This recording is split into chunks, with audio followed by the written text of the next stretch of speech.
Good morning दोस्तों। Paramedical का number 1 channel है प्रगति पैरामेडिकल चैनल। आज मैं आप लोग को कुछ ऑब्जेक्टिव क्वेश्चन बताने जा रही हूँ जो कि बहुत ही इम्पोर्टेंट है एग्ज़ाम के व्यू से। तो चलिए स्टार्ट करते हैं। तो फर्स्ट ऑब्जेक्टिव है complete removal of urinary bladder is called. Urinary bladder के कंप्लीट रिमूवल होने को क्या कहते हैं? तो उसे हम लोग सिस्टेक्टॉमी कहते हैं। ठीक है दोस्तों, जब क्वेश्चन आएगा कि यूरिनरी ब्लैडर के कंप्लीट रिमूवल को हम लोग क्या बोलते हैं, तो उसे सिस्टेक्टॉमी बोलते हैं। अब देखते हैं सेकेंड क्वेश्चन है presence of protein in urine is called. Urine में प्रोटीन के प्रेजेंस को हम लोग क्या बोलते हैं?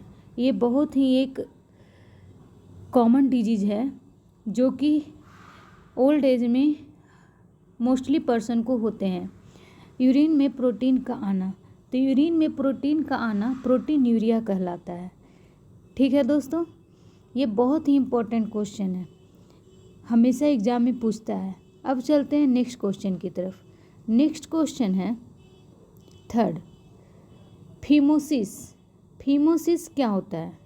फीमोसिस है एक कंडीशन, एक ऐसी condition in which tight foreskin can't be pulled back over the head of the penis.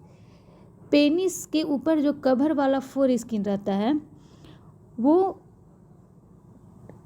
Recover, मतलब कि कंडीशन है ऐसा स्थिति in which tight foreskin can't be pulled, पीछे की ओर बैक नहीं हो पाता है। ठीक है दोस्तों, मतलब कि वो स्किन जो है वहीं आगे जैसा है वैसा ही रहता है, पीछे की ओर पुल नहीं हो पाता है, तो उस कंडीशन को हम लोग फीमोसिस बोलते हैं। अब है next question 4, megaloblastic anaemia. Megaloblastic anaemia क्या होता है? तो दोस्तों मेगालोब्लास्टिक एनीमिया जो है विटामिन B9 की कमी से होता है। B9 को फॉलिक एसिड भी हम लोग बोलते हैं। ये बहुत ही रेयर केस है जिसमें विटामिन B9 की कमी से ये मेगालोब्लास्टिक एनीमिया हो जाता है। तो मेगालोब्लास्टिक एनीमिया किसके कारण की कमी से होता है? तो ये फॉलिक एसिड की कमी से होता है। अब 5th नंबर है anti diuretic hormone is produced by the posterior pituitary gland. ये भी बहुत ही इम्पोर्टेंट पिट्यूटरी ग्लैंड से निकलने वाला हार्मोन है एंटी डाययूरेटिक हार्मोन, जो कि पोस्टीरियर पिट्यूटरी ग्लैंड से निकलता है। तो ये क्वेश्चन पूछेगा कि एंटी डाययूरेटिक हार्मोन जो है वो कहाँ किस ग्लैंड से निकलता है? तो पिट्यूटरी ग्लैंड से निकलता है, वो भी पोस्टीरियर पिट्यूटरी ग्लैंड से निकलता है। अब 6 number inflammation and swelling of the mucous membrane of the nose is known as. जब हमारे nose inflammation and swelling of the mucous membrane of the nose के म्यूकस मेम्ब्रेन में जब इन्फ्लामेशन हो जाता है, स्वेलिंग हो जाता है, तो उस कंडीशन को हम लोग राइनाइटिस बोलते हैं। ठीक है दोस्तों, क्या बोलते हैं? राइनाइटिस। ये सब याद रखिएगा, ये सब बहुत ही चूज किया हुआ ऑब्जेक्टिव है जो कि आपके एग्जाम में आएगा। अब है next question inflammation of the testis. Testis की इन्फ्लामेशन को क्या कहते हैं? टेस्टिस ये मेल का सेक्सुअल ऑर्गन है, इसमें इन्फ्लामेशन होने को ऑर्काइटिस बोलते हैं। क्या बोलते हैं दोस्तों? ऑर्काइटिस बोलते हैं इसको। अब है skin graft from an animal is called. Animal में स्किन ग्राफ्ट होने को हम लोग एलोग्राफ्ट बोलते हैं। जैसे कि अगर कोई, जब हम लोग प्लास्टिक सर्जरी करते हैं तो प्लास्टिक सर्जरी करने वक्त जब एनिमल का चमड़ा लेके उसके स्किन पे लगाया जाता है तो उसको हम लोग एलोग्राफ्ट बोलते हैं। ठीक है दोस्तों। अब next the scale used for assessment of unconscious patient.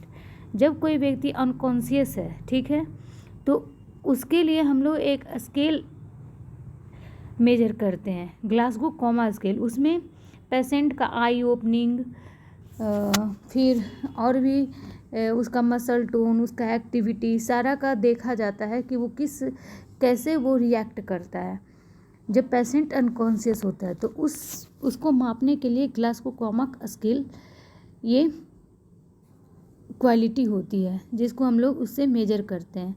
तो जो अनकॉन्शियस पेशेंट के स्केल होते हैं जिससे मेजर किया जाता है उनका स्केल, तो उसको ग्लास को कॉमा स्केल बोलते हैं। तो इस तरह से आपके 9 ऑब्जेक्टिव हमने कवर किए, जो कि बहुत ही इंपॉर्टेंट है। इसको फिर से एक बार देख लेते हैं। Complete removal of urinary bladder, urinary bladder के कंप्लीट रिमूवल को हम लोग सिस्टेक्टॉमी बोलते हैं। Presence of protein in urine, urine में प्रोटीन के प्रेजेंस को प्रोटीन्यूरिया बोलते हैं। फिमोसिस ऐसा कंडीशन है जिसमें foreskin can't be pulled back over the head of the penis, penis से जब फोरस्किन पुल्ड बैक नहीं होता है तो उस कंडीशन को हम लोग फिमोसिस बोलते हैं। मेगालोब्लास्टिक एनीमिया, जो कि बहुत ही इंपॉर्टेंट डिजीज है, जो कि विटामिन B9 फॉलिक एसिड की कमी से होता है। Anti diuretic hormone is produced by the posterior pituitary gland, posterior pituitary gland से जो हार्मोन प्रोड्यूस होता है उसे हम लोग एंटी डायरेटिक हार्मोन बोलते हैं।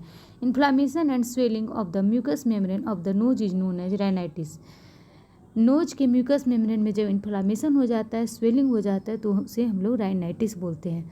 इन्फ्लामेशन ऑफ टेस्टिस, टेस्टिस जो मेल का सेक्सुअल ऑर्गन है उसमें इन्फ्लामेशन को और काइटिस बोलते हैं। Skin graft from an animal is called allograft, skin जब हम लोग प्लास्टिक सर्जरी में एनिमल का स्किन लेते हैं तो उसे एलोग्राफ्ट बोलते हैं।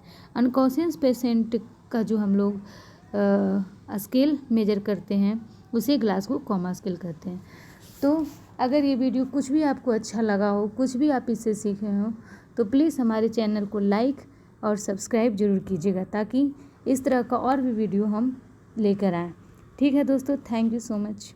मिलते हैं नेक्स्ट वीडियो में, तब तक के लिए बाय, टेक केयर।